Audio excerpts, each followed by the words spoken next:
Hello, my name is Staff Sergeant Yvette Bruggeman. I am an IDMT over at the 5th Medical Group, and this is my husband. Staff Sergeant Terrell Brueggemann. I'm over at the 791st Security Forces Squadron.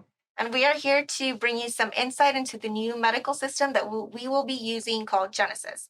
We have some previous experience as a medical asset and as a patient since we transitioned over to Genesis at Travis in August 2019.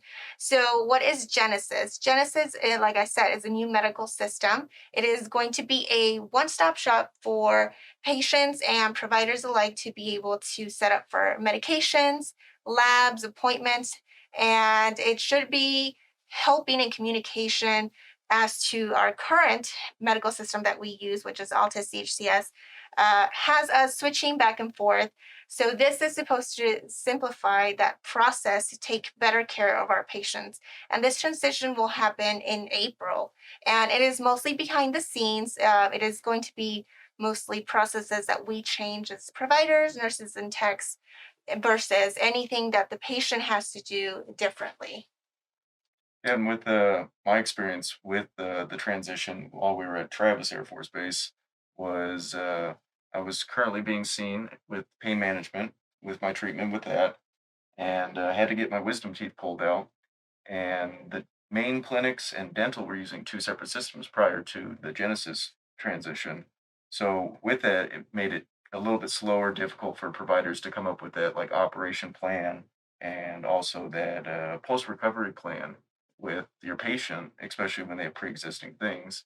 And the nice thing with Genesis that I didn't have to go through any hiccups because a lot of it was behind the scenes. Both my providers were able to come up with that plan and get me that treatment, and it was in a timely manner. And if I didn't know any better, I would have thought that system had been out for a while. Yes.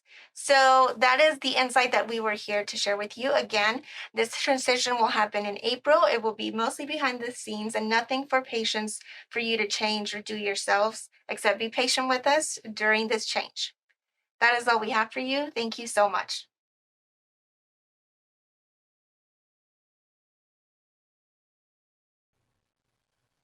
Good morning, I'm Captain Robert Padron, and I'm the TRICARE Operations and Patient Administration Flight Commander. Hi, I'm Captain Brandy Vasquez, one of your nurses in a PRAC clinic. And we're here to talk to you about MHS Genesis, kind of what it is, kind of what to expect, and then what's going to occur over the next month as we transition to MHS Genesis, our electronic healthcare record, on 24 April. The first thing I want to speak to you today is from the clinical perspective of providers, kind of the reason why we're transitioning to MHS Genesis. So MHS Genesis isn't just an electronic healthcare record system that we're going to be using here at Minot Air Force Base or even at the Air Force level. This is going to be a DoD enterprise system. And it's the first time that all service branches are using the same electronic healthcare record system. So with that, it doesn't matter if you PCS or even have a short TDY to another location, whether it's Air Force, Army, wherever you go, they're going to have that same access to your electronic healthcare record system to make sure that's a seamless transition. They have a full history for you, and you're able to obtain the care that you need there. So it also eliminates the need for you to go get a copy of a radiology disc and take it to another base. All of it's centrally located and available at every duty location. Exactly. And what that ultimately means, that means safer care. So it frees up time and creates efficiencies for the provider from the medical perspective, and then also makes it safer care for you. That way you have a full medical history as a patient, no matter where you go with there. So not only are all of the military branches using the same electronic healthcare record system for the first time, but also the VA. So this is a really big one, and it's important for the patients because members, whether they're in for 4 years or 24 years, at some point they're going to separate or retire. And with that, if you transition your healthcare to the VA, they're going to have that full medical history, as Captain Vasquez spoke about, kind of that way it follows you along with there. The second piece to that is for any VA claims that you may have to submit, no more needing to go and obtain all your history, whether it was at base X or base Y. You don't need to go around and try and find all that documentation. They're going to have it all in that same electronic healthcare record system for you. If you're wondering what's going to happen to your old records, we're going to transition all of that information over so it will be available as well. Exactly. And that's what I want to speak to next. What does this mean for you as a patient? So, yes, we are going to transition. It is a major change for us on 24 April to transition to the system. And all your electronic healthcare records, they're going to transition automatically. You don't need to do anything. There's no need for you to come into the med group, get copies of your medical records.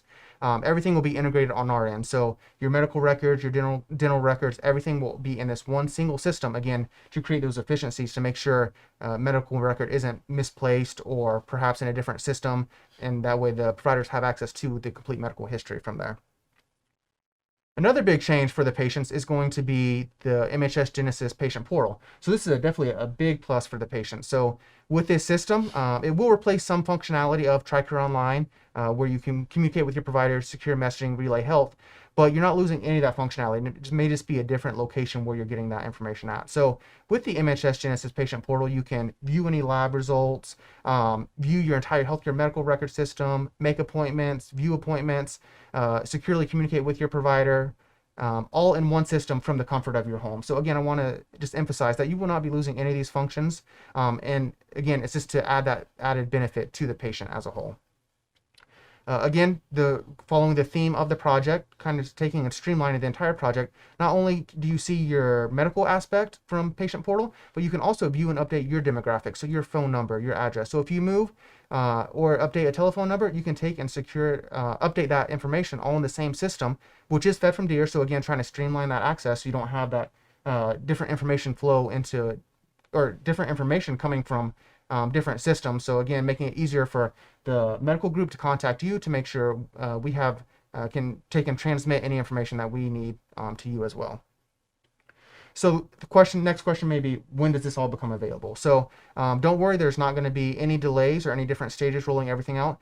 The patient portal is going to become active the first day that we go live. So from day one, when we transition to MHS Genesis on that Saturday, 24 April, you can take and use all those functions, book appointments, talk to your provider, everything else from that day one. So there's no concern or any delay in losing any of those care. Next, I'd like to turn over to Pat Vasquez to speak further on what to expect as a patient as we transition. So yeah, let's talk about that. What can you expect in MTF?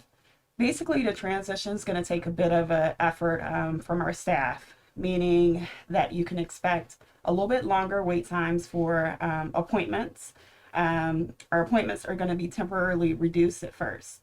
And that's just to allow time for our staff to learn the process and become acquainted with MHS Genesis. Exactly. And with that, the entire purpose behind that, we just want to make sure we're not speeding into anything and take and slow things down to make sure we can continue to provide that safe care that you've become accustomed to and truly deserve. So again, while it may be a minor inconvenience or delay at the beginning, we're just trying to make sure we keep everything safe for you, the patient.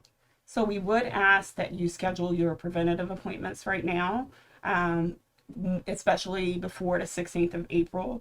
And that'll just give us a little bit more time to transition and prepare. Another thing that you can expect is extended wait times at the lab and the pharmacy.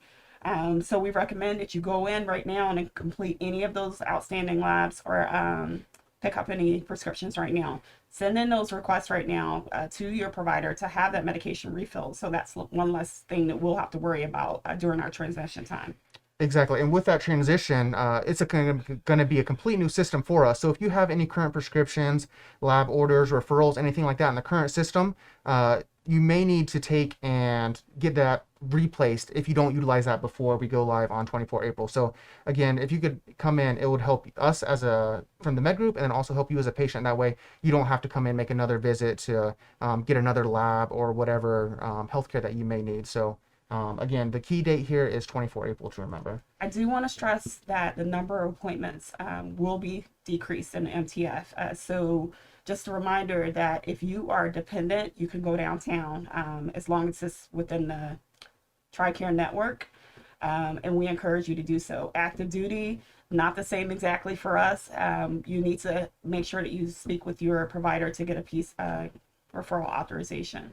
Exactly. With that, there's not going to be any changes to the TRICARE network, the benefits that you may receive now. No changes, anything like that, to the care you receive in the healthcare, in the civilian network. However, just the process leading up to that, how we process that referral internally, may change a little bit for us, but no changes for you. So, so along with that, There's not anything you need to do, no actions you need to take. If you currently have an active referral seeking care downtown, no need for to change anything. It's going to, again, process automatically for you.